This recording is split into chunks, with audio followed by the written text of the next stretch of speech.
भाटी जी वापस आ गए हमारे साथ, नाराज होकर उठकर चले गए थे। भाटी जी, मैंने कोई सवाल नहीं पूछा, आपकी नाराजगी की वजह मुझे नहीं पता क्या थी, लेकिन मुझे यह बता दीजिए कि मैं तो यहाँ खबर ही दिखा रही हूँ, वहां जो आप कर रहे हैं, जो बीजेपी कर रही है, दोनों पक्षों की बात रखी जा रही है।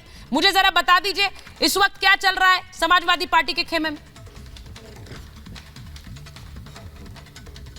नहीं, देखिए, नाराजगी सवालों से नहीं, किसी राजनीतिक आदमी को होनी नहीं चाहिए। आप कड़वे से कड़वे सवाल पूछिए उनसे, लेकिन उनको जवाब देने का मौका तो दीजिए। आप प्लीज बोलिए। मैं लगातार आपसे रिक्वेस्ट कर रहा हूं, जो जफर इस्लाम साहब कह रहे थे, बिल्कुल गलत, मुझे गलत कोट कर रहे थे वो, तो मैं आपसे 10-15 सेकंड आप मुझे दे देती तो कोई आफत नहीं आ जाती।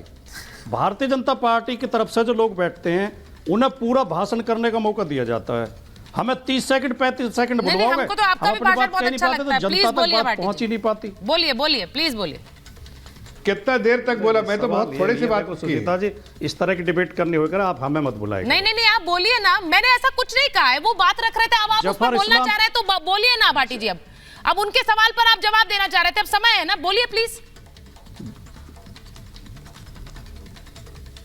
जफर इस्लाम साहब ने कहा कि मैंने कहा, और आपने भी कहा कि लालच में विधायक चले गए। मैंने तो कोई भी बात कही ही नहीं।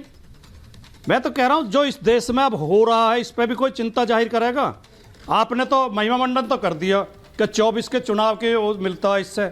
ये जो जोड़ तोड़ की जा रही है, जो तिकड़म की जा रही है, ये जो बेईमानी की जा रही है, पहली बात तो ये वोटर लिस्ट में वोट काट देंगे। फिर जिस दिन पोल होगा उस दिन लाठी बजाएंगे, वोट नहीं डालने देंगे। फिर काउंटिंग में बेईमानी करेंगे।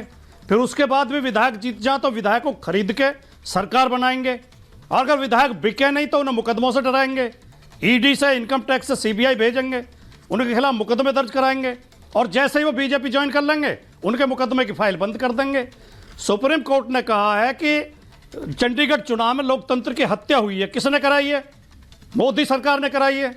भारतीय जनता पार्टी की सरकार लगातार लोकतंत्र की हत्या कर रही है। इलेक्टोरल बॉन्ड को असंवैधानिक करार दे दिया सुप्रीम कोर्ट ने।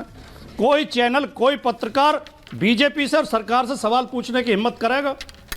हमारा माल चुराया जा रहा है, हमारे ऊपर डाका डाला जा रहा है, हमें उत्पीड़ित किया जा रहा है, हमसे ही सवाल किए जा रहे हैं। सवाल उनसे करो नहीं जो चोरी कर रहे हैं। भाटी जी, सवाल सबसे होंगे, ऐसा नहीं है, सवाल सिर्फ आपसे हो रहे हैं। जफर साहब से भी मेरा सवाल है, और जफर साहब से वही सवाल पूछा था जो आपने कहा था, और वही सवाल पूछ रही हूं। मैंने ये भी बोला कि अंतरात्मा की आवाज अचानक से जाग गई, आपने शायद सुना नहीं है। और मैं फिर से कह रही हूं, सवाल दोनों तरफ से है, क्योंकि वहां तो अभी काउंटिंग रोक दी गई है, लेकिन काउंटिंग पूरी होगी, उसके बाद आरोप भी दोनों तरफ से लग रहे हैं। जफर जी जवाब दे दीजिए, भाटी जी ने गंभीर आरोप लगाए। देखिए, भाटी जी के पास कुछ कहने को नहीं है तो ये इस तरह के आरोप लगाएंगे। हकीकत तो है कि आपके पार्टी में आपके विधायक जो आपके टिकट से जीत के आए हैं, लेकिन आपसे खुश नहीं है, तो कहीं ना कहीं इन प्रवक्ताओं को समझना चाहिए ना कि अपने आका मालिक जो आपके पार्टी के लीडर हैं उनमें कुछ कमियां हैं कि वो जोड़ने में असफल रह रहे हैं। भाई, आप उनको छोड़ के सिर्फ परिवार की चिंता कर रहे हैं, तो जाहिर है आपको कहीं ना कहीं इस बात का अंदाजा हो रहा है कि आपने देखा भी कांग्रेस के प्रतिभा जी क्या बोल रही थी, लोगों को वायदे किए गए, क्या किए गए, लोग दुखी हैं। तो आप अपने सरकार को बचाने के लिए आप गलत वायदे कर रहे हैं, आप लालच दे रहे हैं, मंत्री बनाएंगे, संतरी बनाएंगे। भाई, मंत्री संतरी तो 15% बन सकते हैं ना, बाकी तो विधायक और ये एमपी रहना है। हमारे पार्टी में भी तो है, क्या हम लोग 100% मंत्री बनाते हैं? अरे हम तो 15% भी नहीं बनाते हैं, लेकिन सब लोग एकजुट होकर रहते। क्यों? हम एक विचारधारा, एक देश के हित में काम करने, वही कहा कि पॉलिसी होती चाहिए नेशन फर्स्ट, परिवार फर्स्ट नहीं। जब आप परिवार फर्स्ट रखिएगा तो ये आपको देखने का, ये दिन आपको हर दिन में बार देखने पड़ेंगे, लेकिन नेशन फर्स्ट रखिएगा। मैं एक बार बता दूं कि दो खेमों में इस वक्त एक्शन तेज है। एक तरफ हिमाचल में जहां पर कहा जा रहा है कि सुक्खू सरकार पर क्या संकट है, दूसरी तरफ यूपी में अब 7 और 2 उम्मीदवार बीजेपी और 2 समाजवादी पार्टी, ये तो साफ तय लग रहा था, लेकिन जो 10वां उम्मीदवार है, यानी कि जो 8वां बीजेपी ने उतार दिया, उसे लेकर जो खेमेबाजी हुई है वो खुलकर सामने आ रही है। मैं एक बार विवेक जी आपके पास जा रही हूं, एक बार बड़ी खबर जरा बता दीजिए। हिमाचल में कांग्रेस के एक विधायक का 1 वोट रद्द करने की मांग की जा रही है। अब बीजेपी ने चुनाव आयोग से वोट रद्द करने की मांग कर दी है। वो कह रहे हैं कि सीएम के चौपर से विधायक गए थे, सुदर्शन बबूल को लाने पर बीजेपी ने विरोध जताया कि भाई सीएम का चॉपर क्यों गया वहां पर, चुनाव आयोग के नियमों का यह उल्लंघन है, वो वोट खारिज किया जाए। तो दोनों तरफ से जोर आजमाइश है, बीजेपी भी, कांग्रेस भी, वहां समाजवादी पार्टी भी, और होनी भी चाहिए। मैं एक बार जरा विवेक जी आपके पास आ रही हूं, जरा मुझे ये बताइए कि वहां पर लेफ्ट ने राहुल गांधी को एक तरह से छोड़ दिया, वहां पर उम्मीदवार उतार दिया वायनाड में, तो वहां पर आप छोड़ रहे हैं, बाकी जगहों पर भी लोग साथ छोड़ रहे हैं, हो क्या रहा है?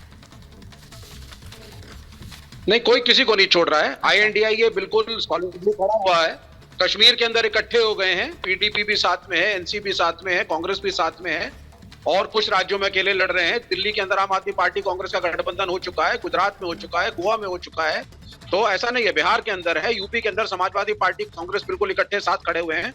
तो ये नहीं है, ये तो देखिए शुरू से होता आया है। कुछ राज्यों में हमेशा लोग आपस में लड़े हैं, लेकिन केंद्र में हमने समर्थन दिया है। हम तो बंगाल और केरला में कांग्रेस के खिलाफ होते थे, लेकिन 2004 में हम लोगों ने कांग्रेस की सरकार को, यूपीए को खड़ा किया। लेफ्ट ने 64 मेंबर पार्लियामेंट से हमने समर्थन दिया, क्योंकि हमारा मानना है कांग्रेस बड़ी पार्टी है, सेक्युलर पार्टी है, और कुछ भी हो एक कंट्रीब्यूशन देश के सोशल फैब्रिक को बचाने में है। तो जो सेक्युलरिज्म का एजेंडा है उस पर सभी पार्टियां एक हैं, अपने मनमुटाव को हटा करके। जहां तक केरल का सवाल है, अभी देखिए पत्ते खुले नहीं है, तो राहुल गांधी कहां से लड़ेंगे, क्या लड़ेंगे, लेफ्ट साथ है नहीं है, अब हर चीज मीडिया पे या हर चीज जाकर के बीजेपी के एनालिसिस से नहीं जाती है। बस इतना जरूर याद रखिएगा कि INDIA इकट्ठा है और राहुल गांधी एक रिस्पेक्टेड लीडर नहीं चलेगा ना। आपने पत्ता काट दिया राहुल गांधी का, और उसके बाद आप कह रहे हैं कि हम साथ हैं, हम साथ हैं, हाथ पकड़ के चल रहे हैं, ये तो नहीं होगा। नहीं, दिखा कुछ रहे हैं, कर कुछ रहे हैं, ये तो सामने आ रहा है। पर मेरा इंटरेस्ट इस वक्त राज्यसभा वोटिंग पर है। 3 राज्यों में 15 सीटों के लिए जो वोटिंग चल रही है। मैं एक बार बहुत जल्दी से विजय उपाध्याय जी के पास जा रही हूँ, वरिष्ठ पत्रकार हैं। विजय उपाध्याय जी, जरा बताइए आपकी रीडिंग क्या है इस वक्त? हिमाचल में भी जो वोटिंग हुई है, जो क्रॉस वोटिंग हुई है, यूपी में क्रॉस वोटिंग हुई है, ये सब देखकर आपकी रीडिंग क्या है दोनों राज्यों के बारे में? देखिए, हिमाचल में तो रूलिंग पार्टी में क्रॉस वोटिंग हुई है और उत्तर प्रदेश में अपोजिशन में क्रॉस वोटिंग हुई है। ये बताता है कि सत्ता या सरकार चलाने का हुनर किसका बेहतर है। अगर हिमाचल आप देखेंगे तो आप पाएंगे कि वहां जब रूलिंग पार्टी में ही क्रॉस वोटिंग हो गई तो इसका मतलब कि सरकार ठीक से नहीं चल रही थी, अपने ही विधायकों को अपने साथ रखने में नाकाम रही है। उत्तर प्रदेश में बीजेपी रूलिंग पार्टी है और विपक्ष में समाजवादी पार्टी है, और विपक्ष के विधायक समाजवादी पार्टी के पक्ष में वोट करते हैं, और ये एक पॉजिटिव साइन है सत्तारूढ़ पार्टी के लिए। हम लोग मानते यही हैं कि जो रूलिंग पार्टी होती है चुनाव में उसको बेनिफिट मिलता है, और लेकिन हिमाचल में उल्टा हो गया, वहां रूलिंग पार्टी नुकसान में आ गई, उत्तर प्रदेश में रूलिंग पार्टी फायदे में हुई। तो अब चीजें इसी तरीके से देखना पड़ेगा कि अपोजिशन किस तरीके से राजनीति की जो सेटिंग है उसको कैसे दुरुस्त करने में लगा है। जो चीजें बदल चुकी हैं जमीन पे उसको वो दूसरे तरीके से चलाने की कोशिश कर रहे हैं। मैं ऐसे कह सकता हूं कि अगर आप नया फोन इस्तेमाल कर रहे हैं तो उसके सॉफ्टवेयर के बारे में आपको जानकारी होनी चाहिए। आप पुराने तरीके से उस फोन को चलाएंगे तो फोन चलेगा नहीं, हैंग हो जाएगा, और स्थिति वही हिमाचल में हुई है।